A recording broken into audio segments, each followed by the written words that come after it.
Meg and DEJON. I didn't think the day would come this quick, but it's very satisfying for me that they got kicked out. And they got a little dragging too before they left as well, you know. In the beginning, they were talking about the edge of it. They had nothing to say.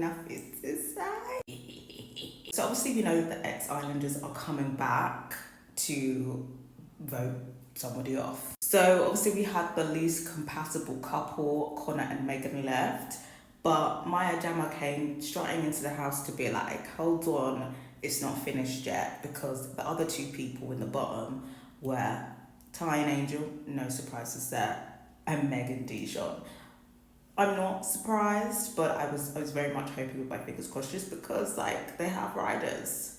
But I think the last few episodes has just very much exposed them both, but more DEJON for being calculated and doing things for the camera. So yeah, the producers put them in it as they should. So they're up there.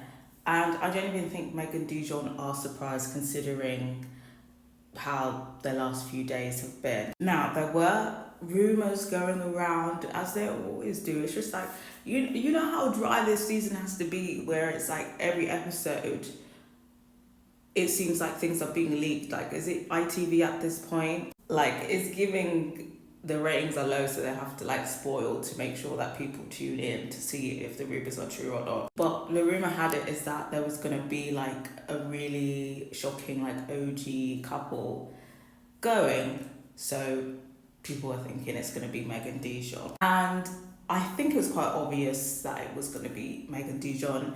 With the way that the votes were tallied up, sometimes it was a bit close. Like I think it was 2 votes between them in the end, or 1 or 2 votes between them in the end. So it was quite close. Obviously, they were all going one by one, and they were all giving their reasons. And initially, there's a little bit of back chat, right? There's a little bit of back chat from Meg and DEJON. Like, most of the time they're like, well, we've got each other, so we don't really care if we stay or leave. And then sometimes it's like, well, we don't really feel like that. And, you know, we always come together and we sort out stuff. We don't have any issues.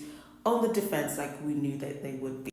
Interesting votes. I thought Ramel would back his boy DEJON, but he was basically talking about how, you know, certain things have come to light and it's not going to work on the outside in his opinion. Then Ramel basically says that he wouldn't have even voted, he didn't even want to vote for DEJON and Megan because he doesn't think that they're the least compatible. He thinks Yasmin and Jamie is. And I was just like, that's fucking weird, because if you thought that Jamie and Yas were the least compatible, wouldn't, by that logic, you would vote Angel and Ty, not Meg and DEJON, and when DEJON's your boy? The logic was not making sense to me. Even though I wanted DEJON and Megan to go, Ramel's logic was not making sense. And the random Yaz and Jamie stray, like obviously they had a blip yesterday with Jamie talking about check that, but other than that, they're one of the strongest couples in there, so I thought it was a bit weird. Speaking about questionable choices, Giorgio, obviously he wasn't there that long. He doesn't really have loyalty to many people, but it seems like he voted for Angel and Ty because his friend was dealing with Angel and I guess it didn't end well. So he voted for her.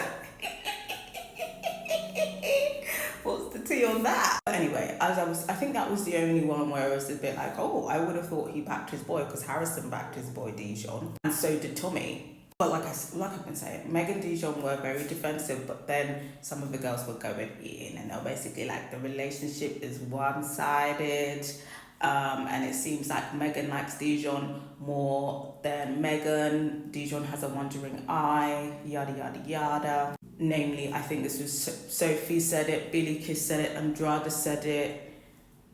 Pretty much most of the girls who voted for Meg and DEJON said that, yeah, the relationship's one-sided and it's DEJON that's the problem. I think DEJON is the most problematic in the couple, but I do think Meg is a problem as well, to be honest. I don't think she's this helpless victim in the situation. I do think that he has definitely been working on her in terms of the manipulation, gaslighting, etc. But Meg is also a problem, and she's also been faking and going along with things as well. Like, she also got bills to pay. But anyway, like I said, they're being a bit defensive, especially also, Melisha was clearly pissed off, and I feel like it's really validating for her to be able to vote for Meg and DEJON. I think coming back to the villa was definitely giving her flashbacks and PTSD of the foolishness. But yeah, back to what I was saying. DEJON and Megan were being very defensive until Andrade was like, come on, let's keep it real. We saw DEJON basically saying that they have to keep up appearances for the camera. Like, we saw that. And when Andrade was saying things like for the cameras, now Meg and DEJON are going quiet. Now Meg and DEJON are going quiet. The other people, safe people in the back are, you know, like, oh, yikes, yikes. Because obviously they haven't seen that stuff. And everybody's looking at each other like, yikes. Even the boys back in DEJON, Tommy and Harrison, like, they're like, yikes, yikes. Like, because what can you actually say? You can't even defend your boy because it's true. DEJON's trying to come up with an answer, but it's just not banging. He's been caught out and he knows he's been caught out. Also, a lot of people were bringing up points about how, you know, the families don't get along. DEJON's family has just been like a mess on Twitter. His younger half brother has been going back and forth of whether he likes Megan or not. He basically called Megan's sister, says that Megan's sister reminds him of Miss Trunchbull from Matilda. Then we have DEJON's half-brother's sister that's not related to DEJON, used to be his stepsister, come out to be like, yeah, he's a narcissist and I've been trying to tell the family and I didn't want to say anything, but, you know, now I'm saying something. A whole mess, darling, a whole mess. That's going to be a fucking mess to navigate. If I ever go on a reality TV show, you know what, I don't even have to worry about my siblings because my siblings are very much PR trained. I don't have to worry about them. I might have to have a talk with the rest of my family though. But yeah, imagine, you're trying to make your relationship work because it's given very much now we have to prove everyone wrong, and you come out and your siblings have just been so messy in regards to your relationship, Lord.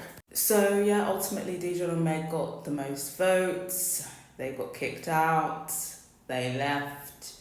And it's all kind of downbeat. Like, I feel like they're gonna wanna try and make it work to prove everyone wrong. But the jig is very much up. Is there any point even trying to force it at this point? If they do, it's purely out of spite, but I feel like they should just call it a day personally. I don't think it's going to be lucrative for them to stay together. It will just be simply a topic, right? Oh, we can't believe they stayed together that long, but they're just going to be suffering in a relationship for what? But yeah, like I said, it was very satisfying. I have been rooting for them to go. And now they're finally gone. So yeah, I'm satisfied with that result. Would I have cared if they stayed and Angel and Ty left? Probably not that much, but like I said, this is a satisfying result for me. But I gotta hear from you guys. Do you think the jig is up for them? Is anybody still supporting them? Is anybody happy that they're gone? I gotta hear from you guys.